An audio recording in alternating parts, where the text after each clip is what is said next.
우리 한번 인사하겠습니다. 당신은 말씀의 파도를 일으키는 사람입니다. 당신은 기도의 배를 띄우는 사람입니다.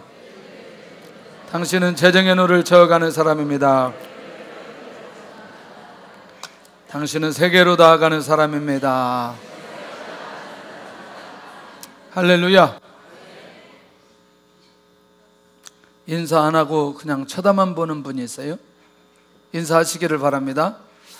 4박 5일 정도 말레이시아 단기 갔다가 금요일 날 저녁 교회 오니까 한 12시 반 정도 되었습니다. 말레이시아를 거쳐서 코타키나발루 갈 때 한번 경험이 있고 사역으로는 처음 갔습니다. 굉장히 관심이 많았어요. 무슨 사역을 하나님께서 어떻게 열려주실까. 그래서 난민 2개 학교, 그 다음에 고아학교, 그 다음에 원주민교회, 이렇게 한 4군데 청년들과 함께 사역을 하게 되었습니다. 저는 별로 할 일이 없었습니다. 왜냐하면 청년들이 다 사역할 수 있는 것들을 준비해서 갔기 때문에 아이들 앞에서 설교를 하라고 하는데 할 얘기가 없어가지고 못하겠다 그랬어요. 그래서 청년들이 하는 대로 그냥 하면 좋겠다 그래서 사역을 계속해서 하는데, 특별히 말레이시아는 한 28% 정도가 난민들이 사더라고요. 난민들이. 그러니까 제가 생각했던 난민하고 나중에 알고 봤더니 그 지역, 그 나라에서 생각하는 난민하고 분위기가 좀 달랐습니다. 그건 뭐냐면, 우리 저렇게 예멘처럼 그냥 제주도에 온 사람들이 난민이라고 생각하는데, 여기는 그게 아니고 그냥 계속해서 몇 대 살았는데 국적을 안 주는 거예요. 말레이시아 국적을 안 주고 그냥 살게 하니까 그냥 외형적으로 볼 때는 난민이고 사실은 내용적으로 볼 때는 그냥 백성들이에요. 자기 국민들이에요. 그래서 이제 자기 나라 학교도 세우기도 하고 그 자기 나라 말을 그대로 하기도 하고 이런 지역이 이제 말레이시아인데, 또 특별히 중국계가 굉장히 많이 있고요. 웬만하면 중국말 다 하고.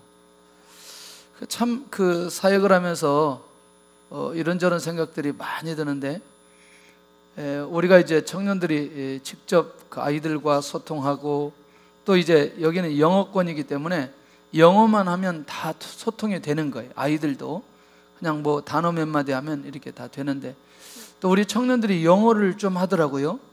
영어를 막 해가지고 영어로 막 이렇게 앞에서 다 인도하고, 그래서 참 너무나 감사하다.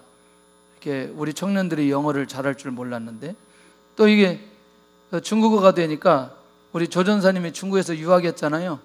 거의 또 중국어가 또 이렇게 나가니까 선교사님 놀래가지고 또 이건 또 무슨 일이야 막 그러기도 하고, 그러면서 이제 사역이 잘 진행되고 우리가 준비한 대로 잘 진행되는데, 특별히 하나님께서 우리 청년들을 많이 세워주셨어요. 많이 세워주시고 또 비전도 발견하게 하시고, 저 빼고 20명, 조선산 빼고 19명 갔는데 모두 다 하나같이 은혜를 많이 주셨어요. 왜 그러냐면 새벽 예배를 했어요. 새벽 예배 6시에서 7시까지 설교를 1시간을 했어요. 1시간. 너무나 좋은 기회잖아요. 도망갈 수도 없고 안 나올 수도 없고 밥 먹을 수도 없고, 이제 예배 끝나야 밥을 먹기 때문에 설교를 1시간 했어요. 첫날은 힘들어 하더니 다음날은 너무나 좋아하더라고요. 이제 그런 줄 알고 아예 우리 1시간 그렇게 하는데 아이들이 말씀이 들어가기 시작하는 거예요. 받기 시작하는 거예요. 첫째 날은 잘 안 받더니 두 번째 날, 셋째 날, 넷째 날 막 말씀이 들어가기 시작해요. 정말 감사했어요. 그래서 정말 우리 청년들이 인물이 되겠다라는 그런 확신이 드는 거예요. 그런데 선교사님 따님이 통역을 하더라고요. 통역을 하는데 통역을 한 사람, 3사람이 설교하는 거예요. 그러니까 제가 한국말로 하면 영어로 하고 현지어로 하고, 이게 한 번 하고 기다리려니까 이게 답답해가지고 이게 막 중간에 하고 있는데 또 제가 또 나가려고 하고 막 이러는데, 이제 마이크는 저하고 현지인하고 마이크를 쓰고 이 선교사님 따님은 마이크를 안 쓰는데 이제 귀에다 대고 하는 거예요. 와우. 근데요, 이 동시 통역을 하는데 그냥 전달이 되는 거예요. 선교사님 딸이 28밖에 안 되는데 이게 뭐 제가 느끼잖아요. 제가 느끼는데 영어 소리 제가 들리잖아요. 그리고 저쪽 들리잖아요. 너무나 통역을 잘하는 거예요. 너무나 궁금해요. 이의 진로가 뭘까? 제가 물어봤어요. 물어봤더니 26일 날, 8월 26일 날 영국에 가는데 국제학교 교사 자격증을 얻어가지고 영국의 학교에 교사로 들어간다는 거예요. 와. 그래서 우리는 손해볼 일은 안 하잖아요.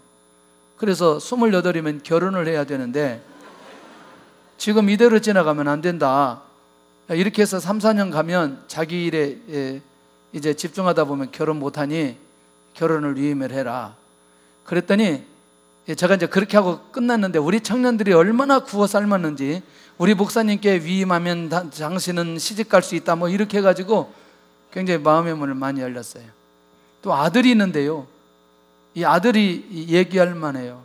어느 정도 축구를 잘하면 메뉴에서 스카우트하기 위해서 싱가포르에 와서 테스트하는데요, 여러 친구들 중에 제일 잘하는 거예요. 근데 중요한 건 안 뽑았다는 거예요. 와, 키가 1m 한 140, 84 정도 되더라고요. 근데 가장 잘하는데 안 뽑는 거예요. 나중에 봤더니 진로가 하나님께서 인도하신 대로 가야 되는 거예요. 봤더니 하나님께서 확실하게 붙들고 있어요. 가지고 축구를 포기하는데 시간이 많이 걸렸다는 거예요. 그래서 임자를 만났어요. 마지막 날 밤 불렀어요. 너의 진로는 이렇게 가야 되느니라. 그리고 대학은 언제 졸업하고, 신대원은 언제 가고, 결혼은 언제 하고, 군대는 언제 갔다 오고 쭉 얘기했어요. 그랬더니 그날 밤에 이 친구가 하나님의 음성으로 듣고, 아빠 선교사님이 정말 이렇게 구체적으로 길을 제시하는 분이 없다. 그래서 일단 군대는 가야 된다. 1년 6개월 만에 대학 졸업하고 군대 가고. 그런데 이걸 그대로 받더라고요. 믿음으로 준비한 사람들이 가지고 있는 특징이라는 거예요. 마지막 날 우리가 원주민 교회를 갔는데, 이건 이제 우리 성도들하고 같이 공유해야 될 부분인데, 어린 아이들 사역을 할 때는 아이들이 순수하기 때문에 받기도 잘하고요, 이게 우리가 진행하는 데 어렵지 않았어요. 원주민 교회 갔는데 원주민 그래서 옷을 벗고 있냐 일단 물어봤어요. 그래서 옷을 입고 있대요. 10년 전부터 옷을 입었대요. 그래서 일단 분위기는 정리되었고, 그 다음에 건물은 있느냐, 건물은 한국의 어느 교회가 지어져서 교회 건물이 있고, 그 이제 궁금했어요. 그래서 이제 빨리 저는 내려서 원주민 교회 안으로 들어갔어요. 원주민 교회 안으로 들어갔더니 뭐 별반 일반 말레이시아 사람들하고 별로 차이가 없어요.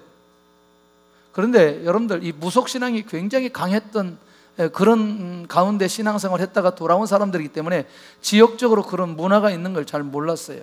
그러나 이제 뭐 보편적으로 우리가 인도받는 줄 알고, 그랬더니 갑자기 앉아있는데 목사님, 청년 하나가 다쳤어요 그러는 거예요. 그 무슨 얘기냐 그랬더니, 아니 차에서 짐을 내리다가 엎어져 가지고 여기 무릎이 다 나가버린 거예요. 그 살점이 떨어져 나갔어요. 그냥 살점이 없어. 이게 그 피가 막 나. 괜찮냐 그랬더니 괜찮대. 근데 걔가 또 태권도 이게 워십을 해야 되는 거예요. 그 마데카솔 빨리 바르고 저기 준비해라. 이게 막 급하니까 막 알코올로 닦는데 잘 닦여지지도 않고 막 얼마나 힘들겠어요. 그렇게 하고 이제 그 가운데 이 친구는 이제 무릎 묶고 이제 워십하는 거예요. 한참 워십하고 났는데, 그렇게 하고 이제 갑자기 또 저한테 설교하라는 거예요. 설교. 아니 여기는 선지. 그러면서 그 선교사님이 하시는 말씀이, 목사님은 입만 열면 계속해서 나오지 않느냐 그러는 거예요. 성경책 아무것도 가져간 것도 없고, 그럼 카메라만 들고 저는 갔는데, 그래도 하라니까 해야 되죠. 그래서 이제 바로 핸드폰 꺼내가지고 본문 딱 보고 이제 설교를 했죠.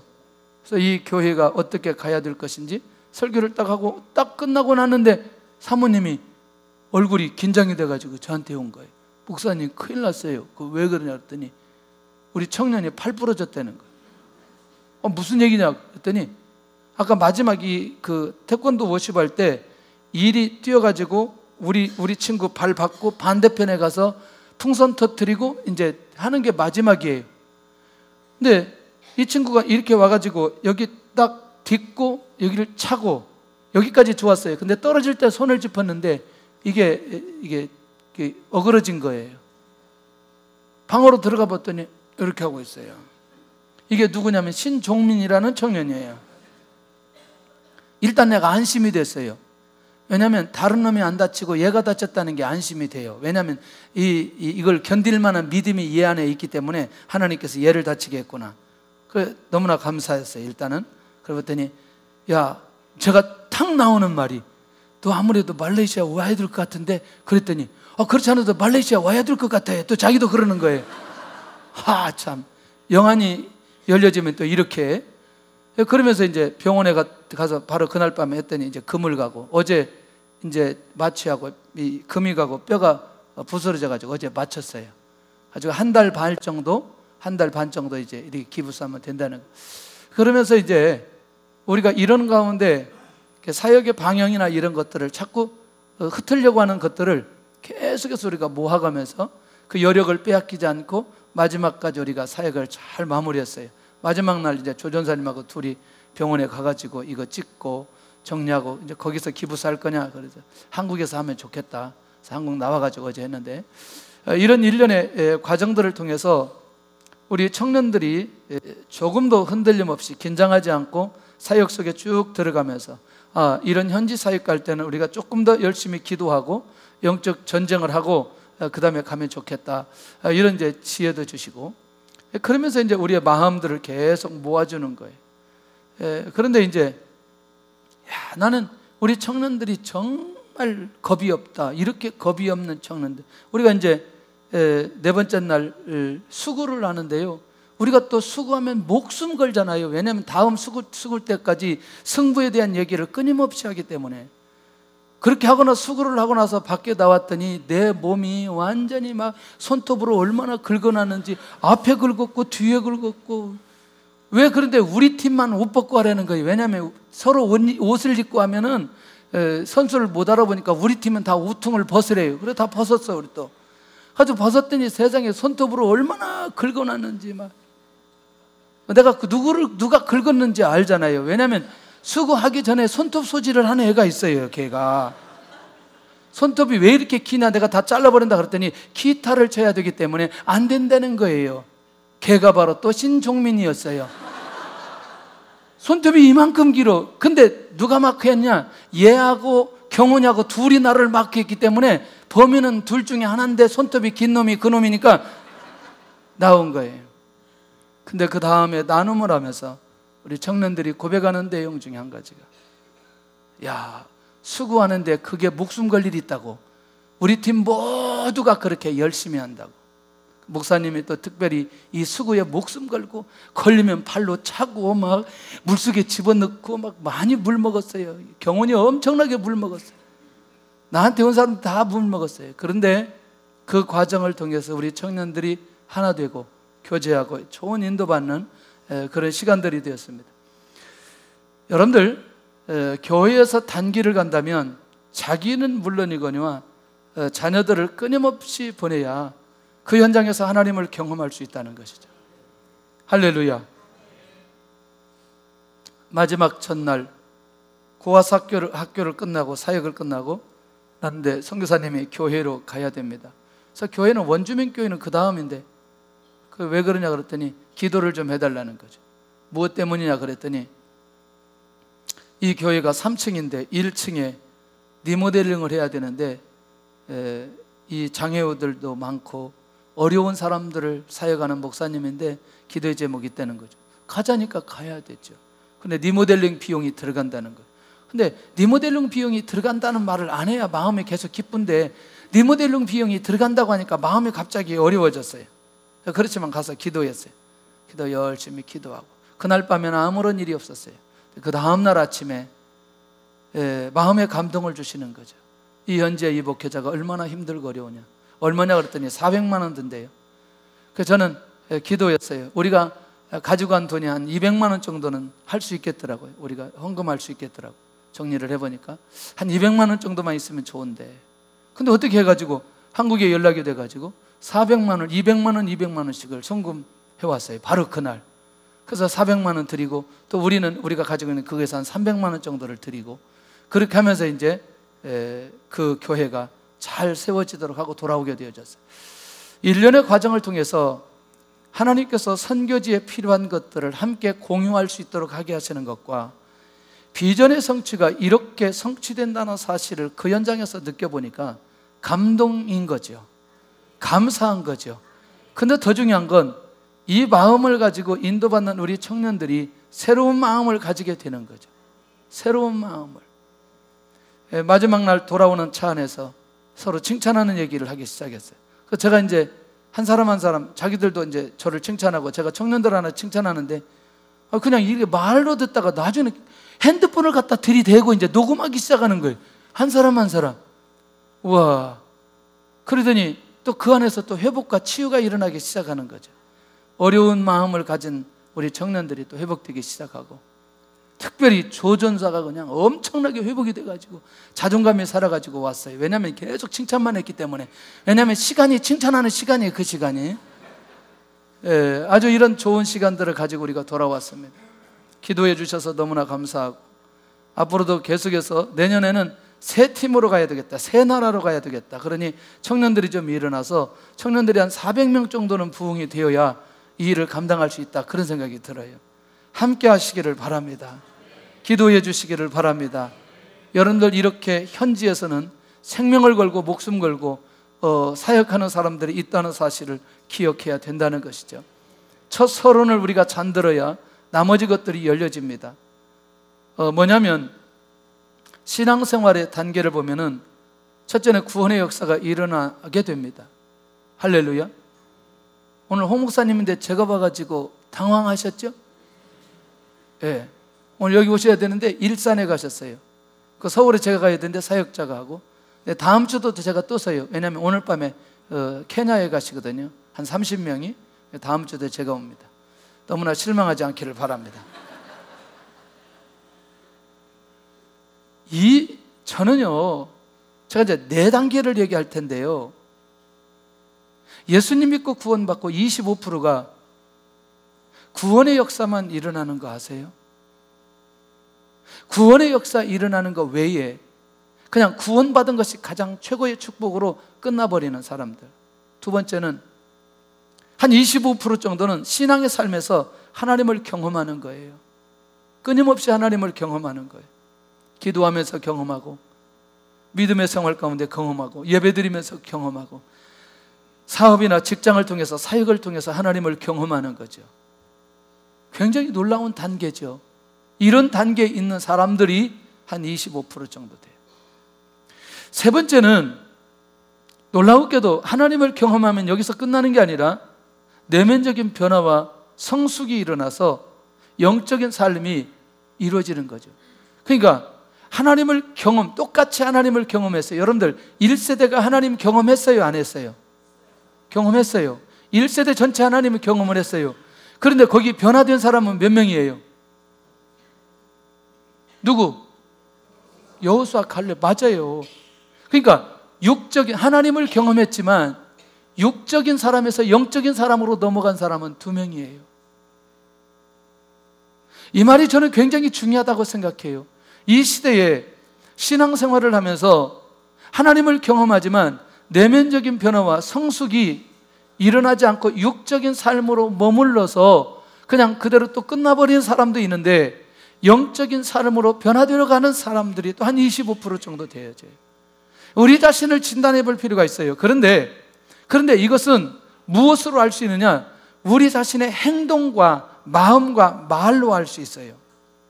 그러니까 내가 무슨 행동을 많이 하고 있는지, 내 마음속에 무슨 마음을 많이 먹고 있는지, 내가 무슨 말을 많이 하고 있는지는 나의 내면적 변화와 성숙과 영적인 삶인지 육적인 삶인지를 분명하게 구분해 놓고 있습니다. 그러니까 나를 진단해 보려면 나는 구원받은 은혜에 감사하고 있느냐, 아니면 나는 내면적 변화와 성숙이 일어나서 영적인 삶으로 가느냐, 이게 굉장히 중요한 거예요. 선교사님 사모님이 굉장히 걱정을 많이 한 때가 있어요. 왜냐하면 마지막 날이었어요. 저희들 보고 9시에 준비하라는 거예요. 그래서 9시에 준비했지요. 일어나서 6시부터, 그날은 조금 전날 2시까지 우리가 나눴기 때문에 한 6시 한 20분 정도 새벽 예배를 했어요. 간단하게 하고 마지막 날은. 그렇게 하고 이제 9시에 준비를 딱 하고 있는데 내려가야 되는데, 우리는 시간이 되면 내려가야 되는데 내려오라는 말을 안 하는 거예요. 여기 있으라, 자꾸 여기 있으라는 거예요. 그래서 이제 9시 10분, 9시 15분, 9시 20분 됐어요. 9시 20분 됐는데 사모님이 뭐라고 말씀하시냐면, 기사가 모르고 잠자가지고 인제 일어났대요. 그래가지고 인제 출발해서 온대요. 할렐루야. 당황이 되겠어요, 안 되겠어요? 그럼 우리는 얼마를 기다려야 돼요? 몰라. 얼마 기다리는지 몰라 이제.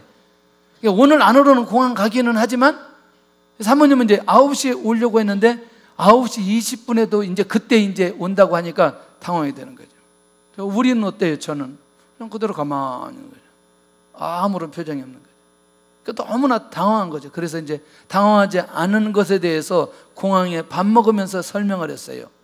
사모님, 우리가 중국에 있어 보니까 입국 신고를 반드시 해야 되겠더라.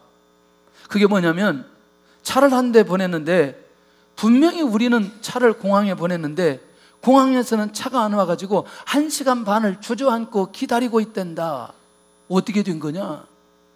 나중에 내용을 알아봤더니 기사 아저씨께서 공항을 가야 되는데, 우리 동네에서 공항 가면 길게 걸려야 30분, 아니면 빠르면 20분인데 톨게이트 비용이 아까워가지고 국도로 가다가 차가 펑크가 난 거예요. 그래가지고 그거를 바퀴를 갈고 공항에 가는 시간이 1시간 반 걸린 거예요. 마음에 정리를 한 거죠. 저분들은 입국부터 신고식을 아주 확실하게 하시는구나. 공항에서 조금 더 기다리도록 해라. 입이 대빨이 나온 거지. 공항에서 1시간 반 기다려보세요. 아무도 안 나오고. 죽을 일이죠.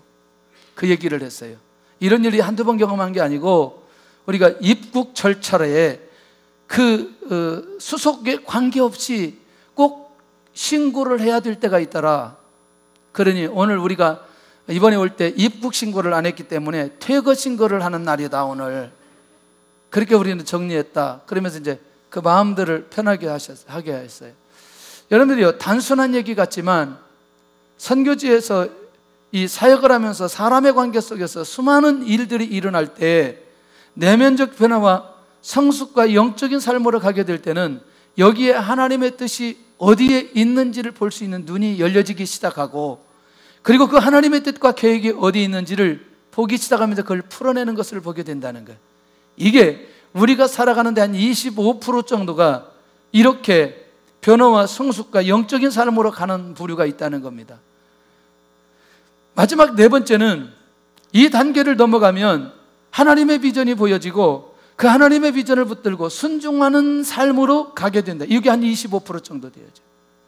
그러니까 결국 진짜 하나님께서 원하시는 그런 하나님의 사람들은 어디까지 가야 되느냐? 하나님의 비전을 붙들고 순종해야 되는데, 오늘 내가 영적인 삶으로 넘어가게 될 때에 하나님의 비전이 보여지고 그렇게 인도받아 가는데, 결국 이 네 가지 단계에 이스라엘 민족이 지금 어디에 머물러 있는지 이걸 점검해 보면서 우리가 하나님의 말씀을 받아야 된다는 겁니다. 자, 그러도록 하기 위해서 하나님께서는 이 땅에 성막이 필요하다는 사실을 알고, 하나님, 저 하늘에 계신 하나님이, 저 우주에 계신 하나님이, 이스라엘 민족 밖에 계신 하나님이 이스라엘 백성들과 함께 상징적으로 있기를 원하셨다는 거예요. 할렐루야. 왜냐하면 아까 얘기한 대로 구원의 역사부터 시작해서 비전을 이루고 성취하는 현장까지 가야 되기 때문에 하나님은 이들과 함께 있기를 원하셨다는 거죠. 왜? 끊임없이 하나님을 경험하려면 결국 하나님을 만날 수 있는 그 유일한 길, 그 길이 성막을 통해서만 주어진다는 사실을 이들에게 알게 해야 되기 때문에, 모세가 생각할 때 두 번째는 이런 거죠. 40일 추야로 받았던 율법 매우 중요했어요. 그렇지만 이스라엘 백성들이 어떤 백성인지 모세는 너무나 잘 알고 있는 거죠. 그들의 죄성, 그들의 열정, 그들이 가지고 있는 육적인 것들. 그러니 하나님께서 우리 진중에 함께 있기를 원하셨다는 거예요. 할렐루야. 하나님이 함께 하신다? 그 다음에 이제 세 번째가 굉장히 중요하죠. 하나님께서 직접 인도하시는데, 자, 법궤가 움직일 때마다 이들이 했던 말이 있어요. 자, 여러분들, 요단강이 갈라질 때에 제사장들이 무엇을 메고? 법궤를 메고 먼저 들어갑니다. 한 900m 앞에. 왜? 많은 사람들이 볼 수 있도록. 그렇게 할 때 뭐라고 얘기해요? 그렇게 법궤를 메고 앞에 갈 때 뭐라고 얘기해요? 하나님이 우리보다 앞서가신다, 그렇게 얘기한단 말이죠. 그런데 그 법궤가 이스라엘 진중에 있을 때 뭐라고 얘기해요? 하나님이 우리 가운데 계신다, 이렇게 말한다는 거예요. 이해되시죠?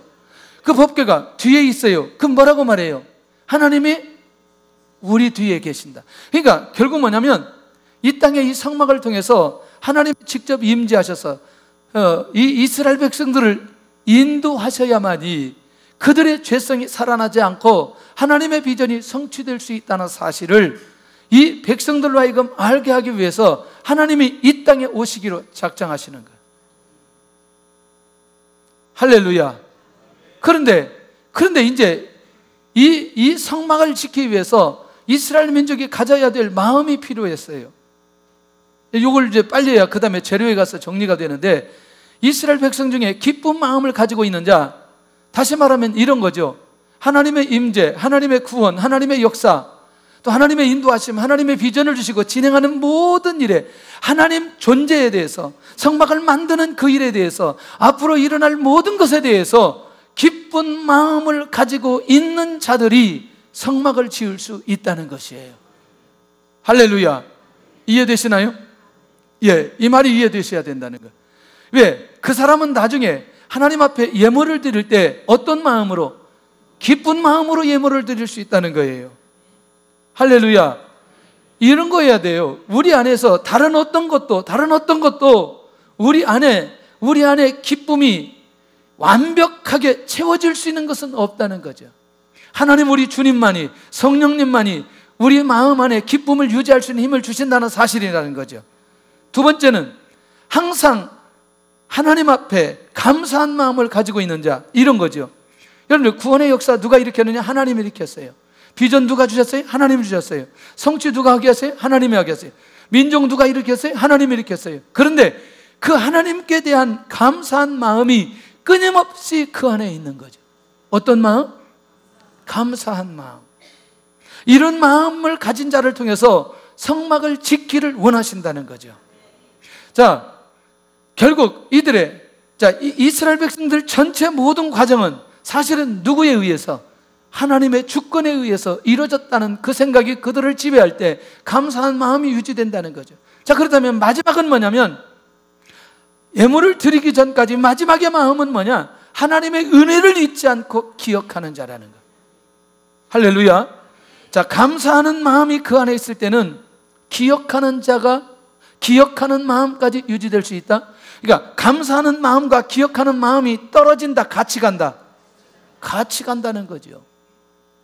그러니까 여러분들이요, 이 마지막 비전이 성취되는 단계까지 가려면 결국 이 하나님의 은혜를 잊지 않고 하나님 앞에 감사하고 기쁨을 유지하는 그 사람들에게는 끊임없이 성막의 비밀을 발견하고 그 원리를 찾아서 비전이 성취되는 현장에 갈 수밖에 없다는 것이죠.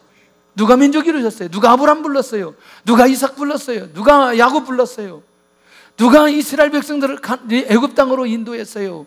애굽 땅에 있는 이스라엘 백성들을 누가 출애굽을 시켰어요? 창세기 출애굽기 보면 모두 다 누구의 계획이다? 하나님이 계획하시고 하나님이 이루시고 하나님이 인도하셨다는 이 놀라운 비밀, 이 비밀을 누가 알았느냐? 요셉이 알았어요. 너희들 나갈 때 내 해골을 메고 가라. 이런 정도로 하나님의 은혜를 잊지 않고 하나님의 말씀을 기억했던 사람들, 이 사람들은 성막을 짓기 위해 기가 막힌 마음을 가지고 있는 사람들이라는 거예요. 헌신은 은혜가 묵상될 때, 은혜가 기억될 때 헌신이 이루어지는데, 그러면 이런 마음을 가지는 사람들은 어떻게 되느냐? 성막 재료를 기쁘게 하나님께 드릴 수 있다는 거예요. 하나님이 만들어서 내려오는 게 아니라는 거예요. 성막은 누가 만들어야 되느냐? 이스라엘 민족이 만들어야 돼요. 이해되나요? 이스라엘 민족이 재료는 드려야 된다는 거죠. 왜? 이것은 이스라엘 민족에게 주신 분기시기 때문에. 자, 이렇게 이 일을 진행하는 과정 속에 놀라우게도 우리가 놓치지 않아야 될 귀한 비밀은 뭐냐면, 자세가 준비된 자들을 통해서 성막을 지으시기를 원하신다. 준비된 마음을 가진 자들을 통해서 성막을 지으시기를 원하신다. 여러분들, 다른 것에 집중하고 시간을 놓쳐서는 안 된다는 거죠. 왜냐? 바로 그 다음에 이걸 보면 이제 이해할 수 있다는 거죠. 우리가 무엇에 집중해야 되고 어떤 사람에게 비전을 주시고 이루어가야 되시는지를 살펴볼 필요가 있다는 거죠. 오늘 본문의 예물인데, 예물의 원민은 거제, 그러니까 예물 가로하고 거제라고 써도 된다는 거죠. 자, 이 거제는 하나님 앞에 흔들어서 올려지는 예물이라는 거죠. 이것까지는 어렵지 않죠. 자, 이 예물인데, 근데 이 예물이 어떤 예물이다? 아니, 이 예물은 무엇을 하기 위해서? 성막을 지키기 위해서. 근데 그 예물은 어떻게 올려야 된다? 흔들어서 올려져야 된다. 자, 그렇다면 흔들어서 올려지는 거제 예물의 의미는 놀라우게도 앞으로 오실 예수님이 십자가에 죽으시고 부활하신 것과 승천을 예표하는 것으로 오늘 이 예물에 대한 의미가 이 안에 숨겨져 있다는 것이죠. 할렐루야. 자, 이제 뭔가 눈이 열려져야 된다는 거죠. 그렇게 성막을 짓도록 말씀하시고 성막의 규격을 얘기하시고 성막의 재료를 얘기하시고, 그런데 그 예물의 의미부터 결국 예수 그리스도의 부활과 승천을 예표하는 의미의 그 예물이라고 한다면, 이제 성막 전체를 통해서 하나님께서 말씀하시려고 하는 비밀이 이 안에 있는 것을 보게 된다는 거죠. 그러니 성막의 가장 중요한 핵심은 주님의 부활과 승천으로 이어지는 소망을 이미 광야 시대에 이스라엘 백성들이 가지도록 하기 위한 하나님의 계획이 예물이라고 하는 걸 통해서 그들에게 알려주고 있다는 겁니다. 할렐루야. 그러니 교회 안에서 예배를 드릴 때, 그 교회 안에 공동체가 항상 모였을 때는 부활하신 주님을 끊임없이 만나야 되고, 그 부활하신 주님을 끊임없이 묵상해야 되고, 그 부활하신 주님과 언제든지 함께 동행하고 인도받아가야 될 필요가 있다는 것이죠. 그리고 그렇게 소망을 가지고 나가야 될 필요가 있다는 것이죠. 그런 면에서 성막은 하늘에 속한 그리스도의 속성으로 지어져야 된다는 건 큰 그림을 우리에게 얘기해 주고 있다는 겁니다. 자, 여기까지는 우리가 크게 어렵지 않아요. 어떤 마음, 어떤 자세, 성막의 예물은 어떤 의미가 있다, 이것도 우리가 크게 어렵지 않아요. 그런데요, 자, 성막을 지키기 위해 어떤 재료가 필요하였는가? 첫째, 금과 은과 놋을 준비하게 하셨다는 거예요. 뭘 준비해라? 금과 은과 놋을 준비하게 하셨다. 여러분들, 놀라운 건요, 이 금은 순수하고 영원한 것을 상징합니다. 그러면 다른 말로 말하면 변한다, 변하지 않는다? 변하지 않는다. 혹시라도 돈이 있는 분들은 금을 사놓으시기를 바랍니다. 우리 인생의 금값이 떨어지는 거 보셨어요? 안 떨어졌어요. 그런데요, 왜 금값이 계속 올라요? 안 변해. 오래가. 여러분들요, 예수님께서 가지고 있는 속성 중에 한 가지가, 주님의 속성은 절대로 변하지 않는다는 거예요. 아멘을 안 하시는데, 변하지 않는 주님을 만나게 되면 놀랍게도 우리의 마음을 유지할 수 있는 힘이 생기게 되어지는 거예요. 할렐루야.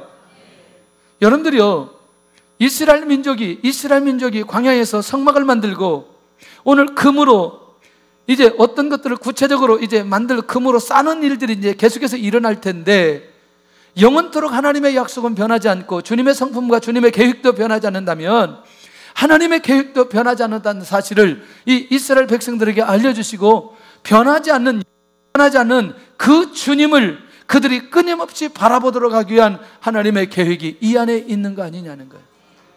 다시 말하면 이제 성막을 짓도록, 성막의 재료를 통해서 모든 이스라엘 백성들의 시선이 무엇으로 향하도록 하느냐? 예물을 얘기하면서도 주님의 부활과 승천을 얘기하듯, 이제 금을 통해서 영원히 변치 않는 그리스도의 성품을 얘기하듯 모든 시선이 어디에 집중하도록? 주님에게 집중하도록. 모든 시선이 어디에 집중하도록? 비전의 성취는 어떤 사람에게 이루어지느냐? 모든 시선이, 자기에 있는 시선이 누구에게 집중할 때에? 주님에게 집중하게 되어질 때에 주님의 비전이 그 사람을 통해서 이루어질 수 있다는 것이죠. 할렐루야.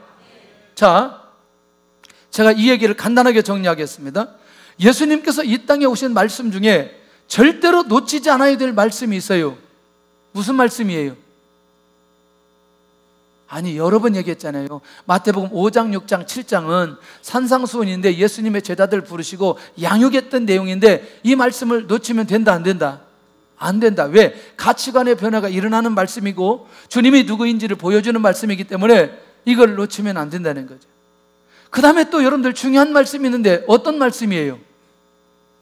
나중에 이제 부분적으로 제자들을 부분적으로 양육하면서 말씀하신 내용이 있고 마지막 떠날 때 주셨던 말씀이에요.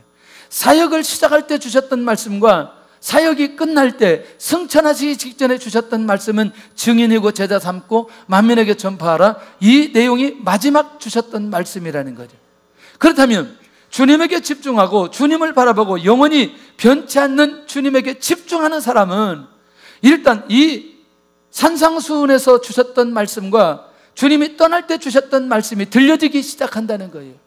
그 말이 뭐냐면 이게 들려지기 시작하면 주님의 비전이, 하나님의 비전이 보여지기 시작한다는 거예요. 그러니까 결국 우리가 동일한 일을 하지만, 똑같은 일을 하지만 어떤 사람은 주님의 비전이 성취되고 어떤 사람은 주님의 비전이 성취되지 않고 자기 목적을 이루다가 그것을 이루지 못하고 세상을 떠나는 사람이 있고 자기 목적도 이루고 주님의 비전도 이루어가는 사람들이 있는데 그것은 뭐냐? 결국 우리가 끊임없이 예수 그리스도 안에서 이 비밀을 발견하는 사람은 자기의 일을 하는 것 같은데 주님의 일을 하게 되고 주님의 일을 하게 되는 것 같은데 결국 자기의 일이 잘 되고 이런 비밀들이 그 안에 풀어지는 놀라운 영적인 이 비밀이 이 안에 있는 것을 보면 결국 끊임없이 이 주님을 바라보는 우리의 시선이 절대로 놓치지 않아야 된다는 거예요. 왜 그렇게 그 중요한 시간에 광야에서 성막을 짓게 만들고 그것도 금으로 결국 재료를 준비하라고 말씀하셨을까? 은은 뭐냐면 은은 당시에 이 돈이었어요. 돈. 그러니까 그 돈 대신 지금 우리가 돈이라고 말하지만 그때 화폐는 뭐였다? 은이다. 그러면 이렇게 표현합니다. 자, 이런 물건을 우리가 살려면 뭘 지불해야 돼요? 돈을 지불해야 돼요. 돈을. 그러니까 은을 신학적으로는 구속이라는 개념으로도 연결시키고 있다는 거죠. 다시 말하면 우리가 구원받으려면 누가 대가로 뭘 지불해야 돼요? 예수님이 대가로 자신을 지불해야만이 우리가 뭐 할 수 있어요? 구원받을 수 있다는 거예요. 그러니까 은이라고 하는 재료를 통해서 반드시 이 화폐의 종류의 하나인 것 사실이지만 이거를 통해서 앞으로 예수님의 사역이 어떤 사역이 될 것인가를 말씀하고 있다는 거예요. 그러니 이 주님에게 집중해야 된다는 거죠. 이 주님을 바라봐야 된다는 거죠. 주님이 지불돼야만이 내가 구원받고 주님의 몸을 지불해야만이 내가 천국 갈 수 있고 주님이 지불되는 것을 그걸 내가 알아야만이 주님의 말씀이 들려지기 시작하고 그 주님의 사명이 내 안에 느껴지기 시작하고 다른 것에 대해서 우리가 집중하는 것보다 주님에게 집중해야 될 이유가 여기 있다는 사실을 가르쳐주고 있다는 거죠. 자, 놋은 뭐냐면 하나님의 심판과 징계를 실행하는 상징입니다. 자, 그러면 여러분들 어때요? 놋에는 놋재단에 올려놓고 놋재단에는 뭘 올려놔야 돼요? 재물을 올려놔야 돼요. 그러면 재물은 항상 어떻게 해야 돼요? 잡아야 돼요. 그럼 뭘 흘려야 돼요? 피를 흘려야 돼요. 그러면 지금 우리가 재물에 올라갈 수 있어야 되잖아요. 근데 우리가 올라가지 않고도 될 수 있는 게 우리를 위해서 누가 재물이 되셨어요? 그러면 예수님이 뭘 받았다고 얘기해야 돼요? 우리를 대신해서 심판받았다고 얘기해야 된다는 거죠. 우리를 대신해서 주님이 징계받았다는 얘기예요. 영원하신 주님을 만나야 됩니다. 나를 구원하시기 위해서 지불하신, 자기 몸을 지불하신 주님을 만나야 된다는 거예요. 내가 당할 심판과 징계를 위해서 주님이 대신 제물이 되셨다는 사실을, 우리가 이 사실이 믿어져야 된다는 거예요. 그러니까 아직 광야에 있지만 앞으로 오실 예수님은 바로 이런 모습으로 이 땅에 오실 것이라는 것을 이 백성들이 믿기를 원하셨다는 거예요. 지금은요, 하나님의 비전이 잘 안 보인다, 자기의 일이 잘 안 보인다, 자기의 일이 잘 안 풀려진다, 고민하지 않기를 바랍니다. 지금은 주님에게 집중하는 시간이라니까요.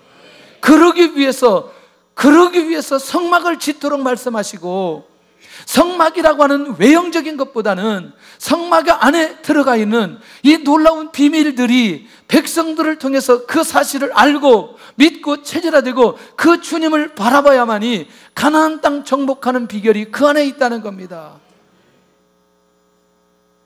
우리는 급할 때만 예수님이 보여지는 거예요. 죄를 지을 때만 보여지는 거예요. 힘들 때만 주님이 보여지는 거예요. 어려울 때만 주님이 보여지는 거예요. 그런데 끊임없이 주님과의 교제 나누는 사람은 끊임없이 기도하고 큐티하고 말씀 묵상하고 성경 읽고 예배드리는 그 사람, 그러면서 그것이 자기 삶 속에 생활로 연결되어지는 사람들에게는 놀라우게도 끊임없이 하나님의 비전이 성취되어 간다는 사실입니다. 할렐루야. 나는 참 우리 어머니 그 기도가 일관성이 있었으면 좋았겠어요. 기도를 할 때 이렇게 기도했다는 거죠. 세계적인 종이 되게 하여 주옵소서.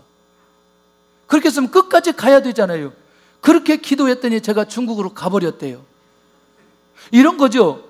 나이 드신 어르신들은 아들이 목회하면 자기가 서운했기 때문에 그것도 보고 싶기도 하고 확인하고 싶기도 하고 그런 마음이 있는 거 아니겠어요? 그래놓고 그렇게 해가지고 중국에 가서 사역을 잘하는데 기도를 어떻게 했느냐? 취소하는 기도를 했다는 거예요. 그래가지고 중국에서 쫓겨나가지고 한국에 오게 되었어요. 네. 기도를 어떻게 그렇게 하는 법이 있냐고요, 이게. 기도했으면 일관성 있게 가야 되는 거지. 어떻게 취소하는 기도를 해. 나는 왜 내가 나왔는지 잘 몰랐어. 내가 무슨 죄를 지었기에 나왔느냐 왔더니 취소하는 기도 때문에 나왔어요. 처음에 주님 중심으로 갔으면 계속해서 주님 중심으로 가야 되지. 주님 중심으로 갔다가 이본주의로 갔다가 이게 사람이 이게 한 10년 그렇게 하니까 사람이 왔다 갔다 알딸딸해지는 거예요. 한번 주님 중심으로 갔으면 끝까지 가야 될 필요가 있는 거 아니냐는 거죠. 할렐루야. 여러분들 자녀 기도할 때 절대로 그렇게 기도하지 않기를 바랍니다. 기도해놨으면 그대로 가버려야 돼요. 취소는 무슨 취소예요, 취소는. 혹시 우리 성도들이 있을까봐 취소하지 않기를 바랍니다. 계속해서 그대로 갔어야 되는데 우리가 그대로 계속 중국에 있었으면 중국에 놀라운 영적인 변화가 계속 일어났을 텐데 너무나 아쉬워요. 아멘을 안 하는데 왜 아멘 안 하는지 영적인 변화가 계속해서 일어났을 거예요. 아멘을 기분 나쁘게 하지 말고 그냥 편안하게. 그러니까 결국 여러분들 이 원리가 너무나 간단한데 너무나 우리가 다른 쪽을 바라볼 수 있다는 거죠. 신비적인 것을 바라보거나 아니면 일확천금을 바라보거나 아니면 요행을 바라보거나 아니면 잘 되는 것을 바라보거나 아니면 우연을 바라보거나 자꾸 이런 의식들이 우리 안에 있는 건 우리로 하여금 육적인 삶에서 뛰어넘지 못하도록 하는 사단의 전략이라는 사실을 알아야 된다는 거예요. 근데 우리가 끊임없이 주님에게 집중하게 만들고 주님께서 자기 인생을 전체 들여 이 이스라엘 민족을 구원하시는 궁극적 계획에 대해서 집중하도록 하게 하시는 그 하나님의 의도가 보여진다면 집중해야 될 거 아니냐는 거예요. 오늘 지금 이 시대에 우리에게도 하나님께서 말씀하고 있다는 거죠. 성막을 왜 지으라고 말하느냐? 건물을 지으라고 말하는 게 아니고 우리 안에 주님 중심으로 살아가도록 하기 위한, 영원하신 주님을 만나도록 하기 위해서, 나를 위해서 모든 것들을 지불하신 주님을 만나기 위해서, 나를 위해서 심판과 징계를 당하신 그 주님을 묵상하도록 하기 위한 하나님의 계획이 이 안에 숨겨져 있다는 거예요. 할렐루야. 결국 이 비밀들이 우리 안에 풀어져야 되는데 모든 재료는 예수 그리스도의 그림자로 예표한다는 겁니다. 앞으로 이제 성막과 내육의 모든 제사는 뭘 얘기하는지, 율법을 얘기하는지 복음을 얘기하는지 우리의 눈이 열려져야 될 필요가 있다는 거죠. 자, 그 다음에 청색, 차색, 홍색 실 준비하게 하신 하나님, 오늘 여기까지 할 거예요. 여기까지. 자, 청색 실은 뭐냐? 하나님에 속한 성품인데 이것 좀 한번 잘 생각해 봐야 돼요. 뭐냐면 주님께서 가지고 계신 성품은 하나님께서 가지고 계신 그 성품을 그대로 신성의 모습을 가지고 그대로 이 땅에 오시는 분이다 라는 사실을 알려주는 색이다, 그렇게 얘기하는 거예요. 혹시 어렸을 때부터 신앙생활 하셨던 분들은 강대상 뒤에 휘장 만들 때 두 가지 색 기억하시죠? 한 번은 청색, 한 번은 자색. 안 해봤어요? 자색 휘장 못 봤어요? 예? 봤잖아요. 옛날에 그렇게 다 했잖아요. 지금 뭐 이제 그렇게 안 하지만. 그게 굉장히 의미가 있다는 거죠. 누구를 상징하기 위해서? 예수님 상징하기 위해서. 자, 그래서 이제 이 하나님을, 이 주님을 만나는 사람은 언제나 삶이 소망적이고 기쁨이 있다는 거예요. 왜? 항상 위를 바라보기 때문에, 항상 주님을 바라보기 때문에 낮에 있는, 밑에 있는 것을 밟고 믿음으로 일어설 수 있는 힘이 그 안에 생기게 되어지는 것을 보게 된다는 거죠. 조금 더 가볼게요. 두 번째는, 자석실은 뭐냐면 우리 주님께서 가지고 있는 왕권이라는 거죠. 예수님이 십자가 못 박을 때 어떤 옷 입혀요? 자색 옷을 입힙니다. 자색 옷. 왜? 스스로 뭐라고 했다고?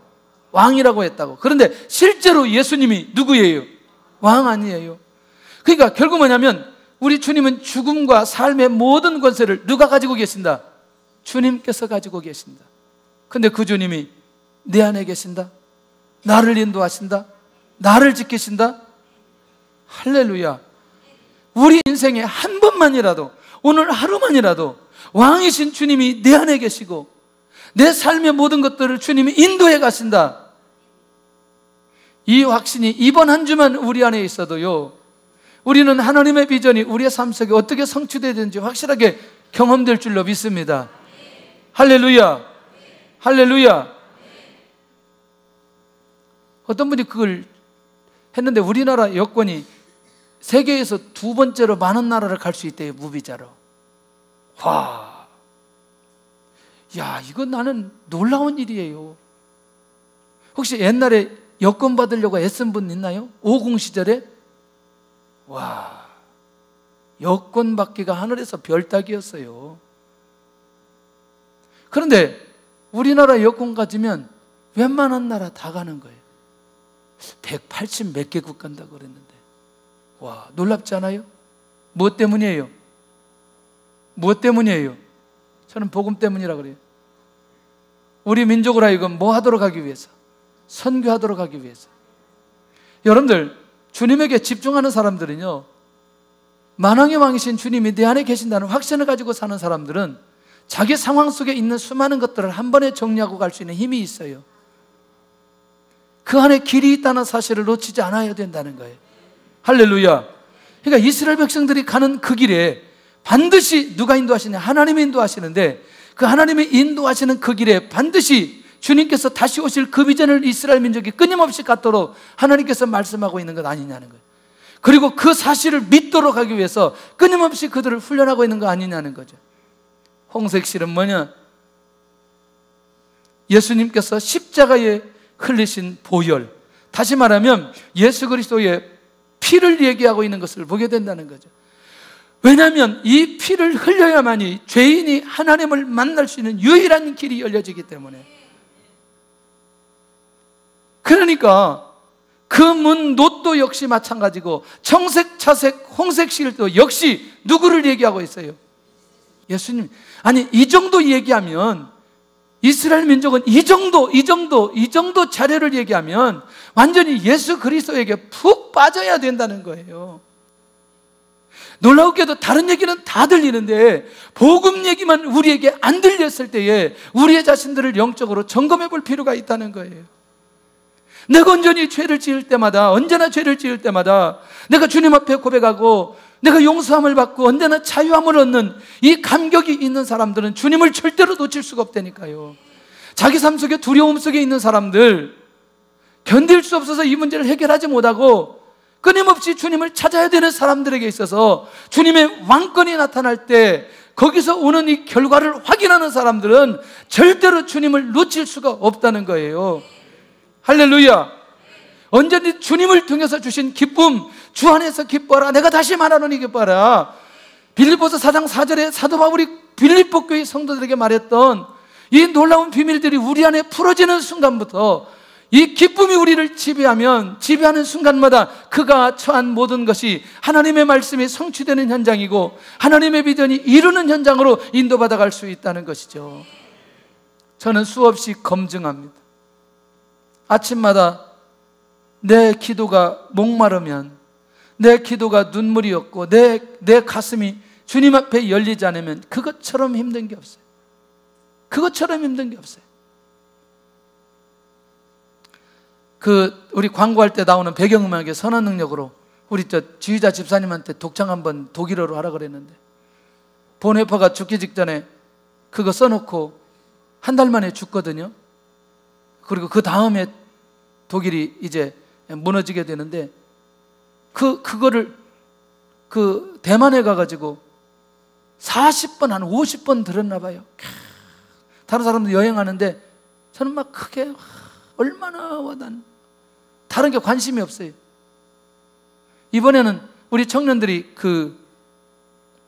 태권도 할 때 배경음악으로 썼던 땅끝까지, 소리에리 했던 그 땅끝까지, 그 찬양을 얼마나 했더니, 내가 그냥 식당에서 그냥 했더니 그걸 또 얘들이 또 녹화해가지고, 가사를 잘 모르니까 유튜브 딱 들으니까 가사까지 올라오고 계속 제가 따라서 계속, 너무나 감사한 거죠. 왜냐하면 목회자가 복음 안에서, 그리스도 안에서 깨어있지 않으면 얼마나 곤고하고 힘든지.